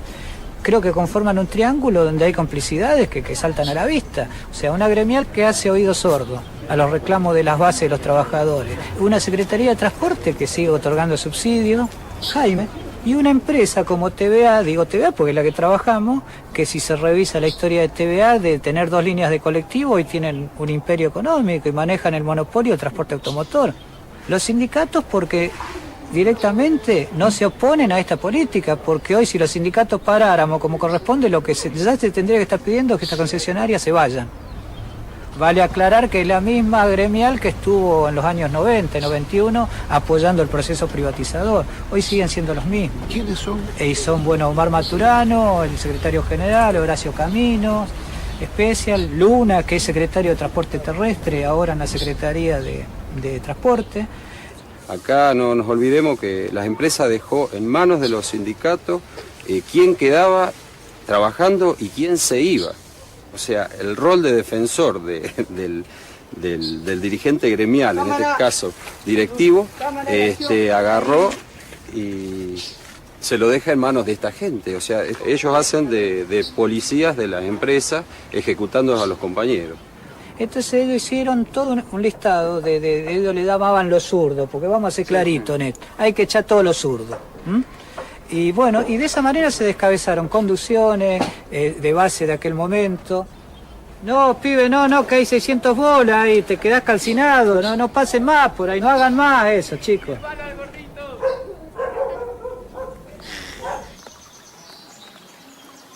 Aniquilados los sectores combativos, las represiones fueron reemplazadas por la corrupción de los dirigentes. Pero entonces, ¿cómo me podés explicar que sigan votando a la misma dirigencia? Te digo, es una relación perversa, ¿no es cierto?, de dependencia, por la cual el tipo sabe que este señor le va a resolver por ahí un problema de comida o de laburo, pero no lo quiere. Sabe que es un corrupto. Saben que es un corrupto. La gente lo tiene perfectamente identificado que es un corrupto. Pero lamentablemente la condición de rehén de la gente no le permite pasar a otra instancia, ¿entendés? A la denuncia frontal y todo. Y porque no tiene dónde agarrarse la gente. Exactamente, no tiene dónde agarrarse.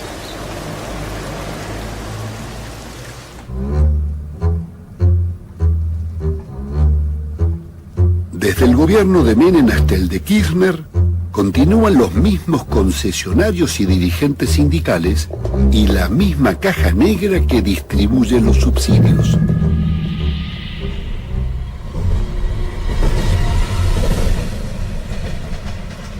Los concesionarios de los trenes interurbanos son Claudio Cirigliano, de TVA, transportista de las líneas de colectivos Plaza; Gabriel Romero y su empresa EMEPA. Desde el Pacto de Olivos tiene el monopolio de la concesión de la hidrovía del Río de la Plata y el Paraná. Tomó Ferrovías y es el socio local del Tren Bala. Benito Rollo, con Metrovías, se quedó con los subterráneos de Buenos Aires. Roberto Urquía, de Aceitera General Dehesa, obtuvo el ex ferrocarril Mitre y las líneas de carga de la región sojera.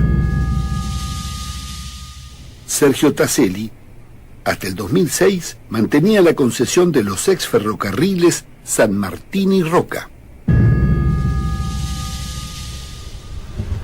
¿Quién era Taselli? Taselli, a decir de los americanos, es lo que se denominaba un vikingo financiero, un señor que se dedicaba a comprar empresas, endeudarlas y quebrarlas. Unas 28 empresas en la provincia de Buenos Aires, entre las que se destacan Parmalat, el ferrocarril Roca, la minera de Río Turbio, entre otras, fueron empresas que fueron compradas por este grupo y vaciadas. Altos Hornos Zapla todavía está en manos de Taselli. Miles de toneladas de locomotoras que fueron cortadas, vagones y chatarra ferroviaria fueron a parar a Altos Hornos Zapla. En el año 2006, también bajo la gestión de Kirchner, Taselli entrega la concesión del San Martín, pero antes de eso chatarrea absolutamente toda la línea. El taller de coche de Retiro lo desarma, se lleva hasta el parabólico. ¿Y la Secretaría de Transporte? No, la Secretaría de Transporte fue cómplice. Yo siempre digo que la Secretaría de Transporte del gobierno actual ha profundizado lo peor de la época del menemismo. Por ejemplo, la Secretaría de Transporte se niega sistemáticamente a hacer los inventarios, o sea, comparar lo que tienen ahora con lo que el Estado le entregó.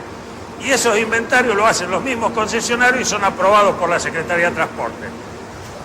Lo que viene actuando este gobierno es reforzar los subsidios, pagar más plata por inversiones que debían realizar los concesionarios y que no hicieron, y en el caso particular de los ferrocarriles de carga, no exigir que se hagan los 500 millones de dólares que dejaron de invertir.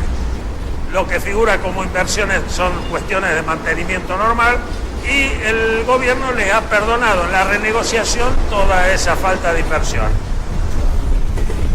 ¿Hay reactivación en la industria ferroviaria? No, de ninguna manera hay reactivación, porque se ha optado por importar material, vehículos de 40 años de funcionamiento. Por ejemplo, en Portugal se acaba de hacer una operación para importar unas pequeñas locomotoras y coches de pasajeros en 30 millones de dólares. ¿Qué tal son estas máquinas? Bueno, estas son las portuguesas. Vinieron de Portugal en febrero del año pasado. Hasta ahora están andando. Lo que pasa es que, bueno, vinieron reparadas, pero acá en Argentina no hay repuestos como para hacerlas andar. Entonces nosotros lo que hacemos es armar alguna otra que ya quedó como repuesto y para seguir andando las otras. ¿Quién las compró? La Secretaría de Transportes, claro. Y bueno, cada empresa agarró un lote de máquinas y se tuvo a hacer cargo. Los ferrocarriles cargueros fueron entregados a las corporaciones Techín, Urquía, Loma Negra, Camargo Correa, Macri, que asociado a José Pedraza, Rollo, el camionero Moyano y capitales chinos, obtuvo de Néstor Kirchner la concesión del Belgrano Cargas. Los estratégicos trenes que unen Buenos Aires con la Mesopotamia y con Mendoza fueron cedidos al grupo brasilero ALL. En el ramal importante que abarca Rosario-Puerto Belgrano, el nivel de cumplimiento fue del 1,67%. ¿De cumplimiento de qué? Cumplimiento de las obligaciones en inversión que tenía que cumplir la empresa. El 1,67%. Tenía que incorporar 44 locomotoras. El incumplimiento fue total. ¿Cuál es la conclusión? Y la conclusión es un poco, se está fomentando una cultura del incumplimiento, porque si a quien incumple se lo subsidia, de esa manera, ¿para qué va a cumplir? Corre el riesgo de perder el subsidio. Los concesionarios están liberados de todo riesgo. El gobierno paga hasta el último salario y todas las roturas y reposiciones de material. Por cuenta del Estado, reparan locomotoras, vías, obras y estaciones. Lo que vale un peso se factura varias veces más. El verdadero negocio es no cumplir con los contratos y cobrar el subsidio estatal. De cada 10 pesos que el Estado ponga en el sistema, solamente 2 van a llegar a la vía. El resto se van a perder. Explícame esto. Por ejemplo, los vehículos que reconstruyó TVA, para un ejemplo histórico, ¿no? Le costaron al Estado en el orden de $500.000 cada uno, en la época del 1 a 1. Y los coches efectivamente costaron 100.000. Es decir, el Estado pagó 5 veces más. Si los ferrocarriles perdían $1 millón por día, hoy se pagan 3 millones diarios, aunque solo funciona el 20% de los trenes que teníamos antes.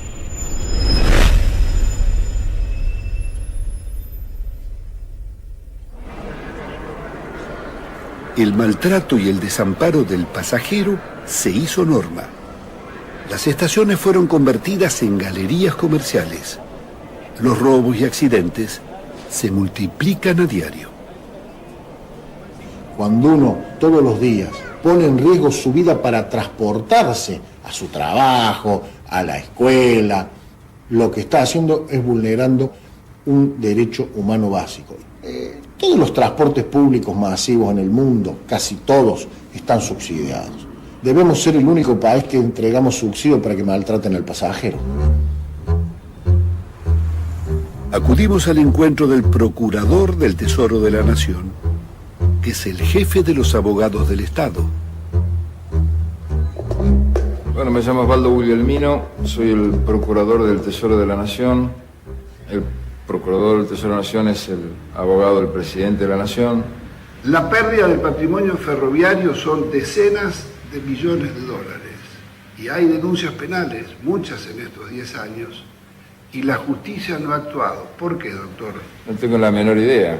La pregunta sería, doctor, ¿quién defiende al ciudadano? Mire, tenemos que confiar en que... Mejor dicho, ¿quién defiende el patrimonio público, que es la consecuencia de generaciones de ahorro o de inversión ciudadana?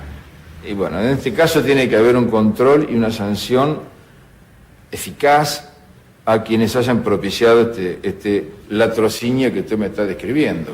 Los talleres ferroviarios fueron saqueados, doctor. Es horrible esto que me está contando. Y muchos de los vagones del Belgrano Carga han aparecido en los países limítrofes. Hay denuncias de todo esto. Y... Es lo que... Pero se está transformando en un diálogo entre dos personas de la calle, porque yo no tuve... usted está más anoticiado que yo de esto. Lo que usted me cuenta es tremendo, ¿no? Yo espero no producir ninguna desazón en el que vea esta filmación a un funcionario con rango de ministro nacional como yo, que se esté asombrando de... Lo que pasa es que lo de los rieles yo no lo sabía, por ejemplo, ¿no? Ante tanto despojo, quisimos saber si había procesados. Visitamos la Fiscalía Nacional de Investigaciones Administrativas y conversamos con el fiscal Manuel Garrido. La función que tiene la Fiscalía es investigar y perseguir los delitos cometidos por los funcionarios públicos, particularmente apuntando a lo que tenga que ver con la corrupción. Digamos, hay una cadena de órganos de control. ¿Hay algún funcionario responsable o condenado por no haber cumplido con sus obligaciones? Responsables hay muchos, condenados ninguno. ¿Cómo es posible que el máximo responsable de esta suerte de desguace, saqueo, que es Carlos Saúl Menem, no se lo haya podido todavía condenar? Y es senador de la Nación. Mire, yo he promovido muchas causas contra el actual senador Menem.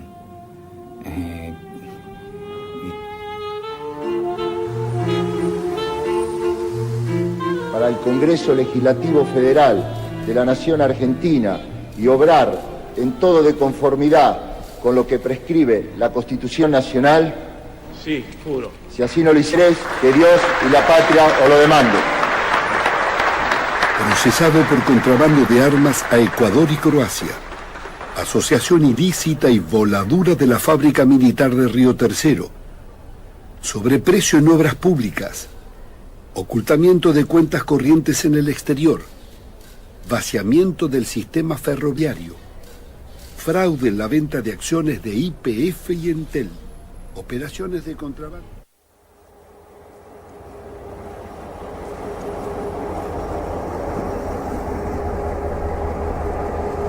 La reconstrucción de los ferrocarriles es una urgencia económica y un cambio cultural.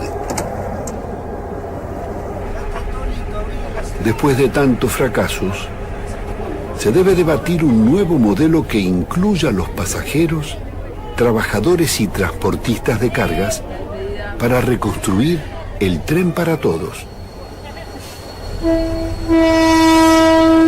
Un tren público, cuidado y controlado por todos y al servicio de todos.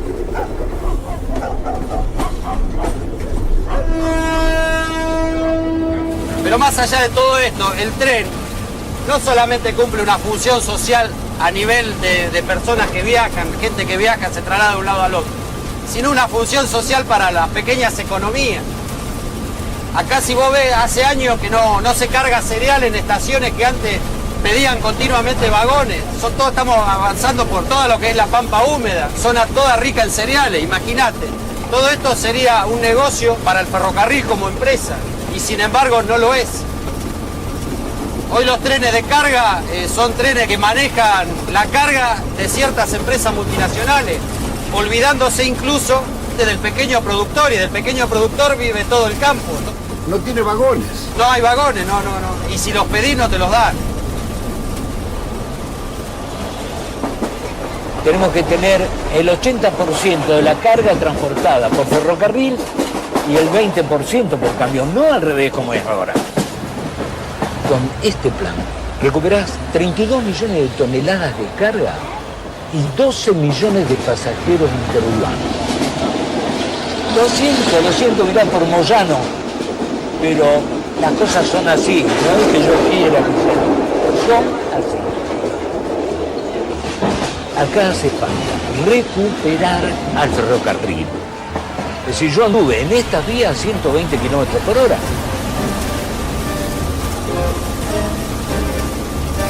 Mirá lo que es esto. Es un laberinto. Y una vía que estaba bien. Pero aparte, acá hace del año 83, 84 que no se hace renovación de vías. Es una patriada lo que nos estamos jugando. Nosotros no creemos, por ejemplo, en el tren bala. Porque teóricamente está demostrado que es un tren que no sirve socialmente. Es un tren de turistas. Como por ejemplo el tren de las nubes. Una persona normal como nosotros, laburante, no puede acceder al tren de las nubes. Se maneja todo en precio dólares porque vienen los turistas. Y Cristina quiere poner un tren bala, mirá esto lo que es.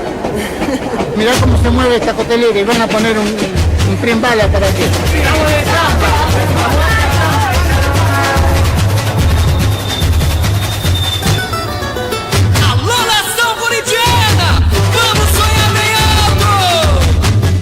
Sonho já virou realidade. Eu plantei felicidade nesse chão. Que lindo, 5 deusas encantadas nessa terra abençoada. Eu tenho orgulho de ser gavião. Amor, eu fui conhecer. Muito prazer. Para financiar el tren bala, que solo servirá a las capas pudientes de Buenos Aires, Rosario y Córdoba, el gobierno endeuda al país por 30 años. 100% de financiamiento y 30 años a pagar en una obra que realmente va a cambiar el perfil de la región en forma absoluta. Con la mitad de lo que costará la obra, se pueden reconstruir a nuevo los ferrocarriles interurbanos de las provincias del país, con 7.000 kilómetros de vías para trenes de pasajeros y 11.000 kilómetros para los cargueros. El tren para todos operaría con 310 locomotoras nuevas y 16.000 vagones de todo tipo. El ferrocarril no tiene reemplazo. Es el único transporte que puede llegar a destino en las peores condiciones climáticas. El ferrocarril es el medio de transporte más seguro, el menos contaminante y el más económico. El ferrocarril es 8 a 10 veces más barato que el transporte automotor. Una locomotora arrastra la carga de 50 camiones o de 20 ómnibus de pasajeros. Con un barril de petróleo que seguirá subiendo, el transporte automotor es inviable. Sin reconstruir el ferrocarril, no podremos sacar ni la cosecha a puerto. No todo está perdido, aunque hay una frase, digamos, remanida, usada. El pueblo es como que siempre retoma sus cauces. Creemos que no es difícil, no es difícil. Los recursos están, los recursos humanos existen, pese a toda la destrucción que se ha sufrido. Pues esas cosas producen alegría. Producen alegría llegar a destino, por ejemplo, dentro de 5 minutos, cuando se llega casi horario, cuando el pasajero está contento. Produce alegría esperar a esta señora que va a perder el tren, uno le abre la puerta y eso produce alegría. Suba, señora, suba, sí, sí.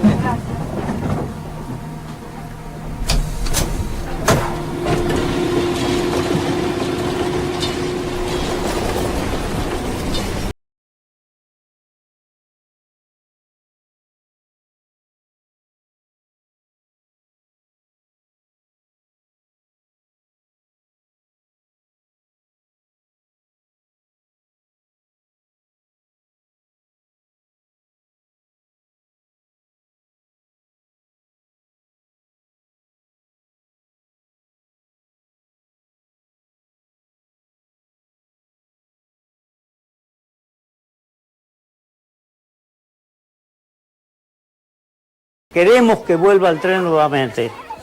Eso es lo que pide el pueblo de Patricio. Venga, don Pino. Acá tenemos la oficina del jefe.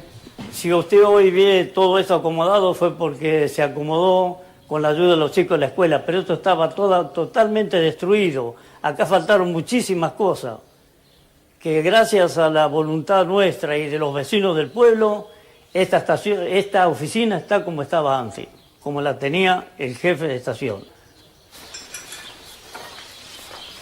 ¿Cómo es esto, Cecilia, de la decisión? Y la decisión es un poco resistirse a la idea de que nos teníamos que ir, que el pueblo tenía que desaparecer, que los jóvenes nos teníamos que ir a la gran ciudad a trabajar o a lo que fuera, o sea, contagiar a los demás de que la idea de poder quedarse en el pueblo era posible, de que uno puede elegir dónde vivir, que yo nací acá, crecí acá, quiero que mi hijo nazca acá y crezca acá y tenga todas las posibilidades que tuve yo de vivir en un pueblo tranquilo y no en una ciudad. Y bueno, resistirnos a eso, a la desaparición que nos estaban condenando, que empezó porque ya en los mapas casi ni figuramos, porque nos hemos achicado mucho, porque de 6.000 habitantes que éramos, quedamos 600, entonces bueno, eso hace todo que nos achiquemos tanto y bueno, tomamos la decisión de quedarnos.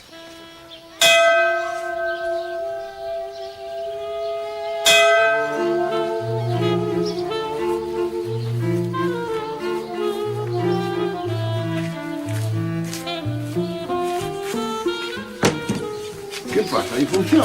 Y acá estamos, como siempre. Esta noche tenemos función, una más.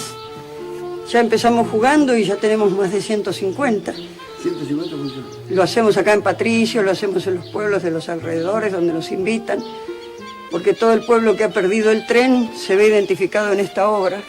¿De dónde es la obra? La obra es de Patricio, ha sido hecha por todos los vecinos, con los recuerdos, las cartas, las fotografías. Y ahí en la obra está eso, la esperanza, el espíritu de resistencia. La idea es que vuelva el tren.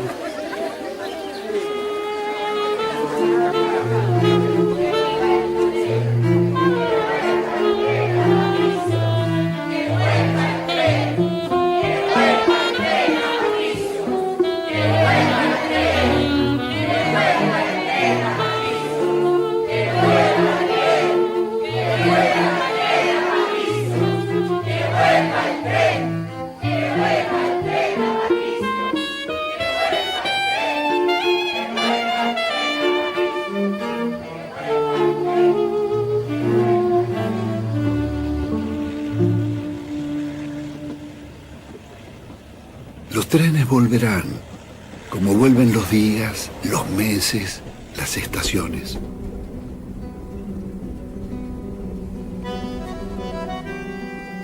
Los trenes volverán para seguir uniendo pueblos, regiones y ciudades.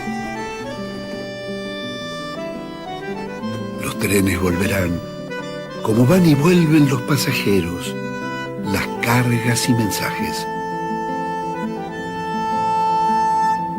Los trenes volverán con la misma regularidad de los que trabajan, los que estudian, los que viajan.